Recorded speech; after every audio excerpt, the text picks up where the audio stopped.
This is my 2-minute review of Argylle. Argylle is the newest movie directed by Matthew Vaughn, who's best known for the Kingsman movies and X-Men First Class, and this movie fits right in with his unique style.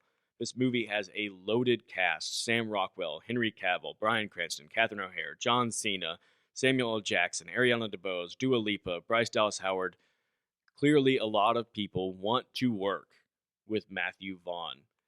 This movie has a lot that works in it. One of the things that works best is just that this movie really knows exactly what it is, and everybody seems to be in on it. Everybody is trying to have just that quirky fun in this movie. There's also a lot of twists and turns in this movie, and I think some work really well. In fact, the main big twist in the movie, I think, actually played very nicely. Some of the things this movie doesn't have going for it, it gets a little too silly quite often. When I watch Matthew Vaughn movies, I tend to think 13-year-old me would think that this is the coolest thing in the world because there's some of that sensibility. There's a lack of like really caring if it makes any sense. It just, if it looks kind of cool, that's what we're doing. So as an adult, I have a little harder time enjoying some of it because I'm like, it's just a little too silly. The other thing, and I hope this doesn't sound mean, is I'm just not a very big fan of Bryce Dallas Howard.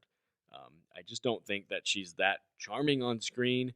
And this movie is really a movie of two halves. And I think the first half of the movie, what her character is supposed to be, she fits pretty nicely. But the second half of the movie, not as much. And she fails what my brother calls the athlete test. If you're supposed to be doing a lot of athletic things on the screen, as she is in the action scenes in the second half of this movie, you need to look like an athlete that could actually do those things. And that's one thing Bryce Dallas Howard does not pull off very well in the second half of this movie.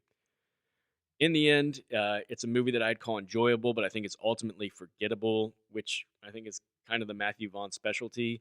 But in his defense, I think he nails exactly what he's going for. I don't imagine there was a better version of the story to be told. It is a eccentric, quirky action spy movie, and so that's exactly what they made.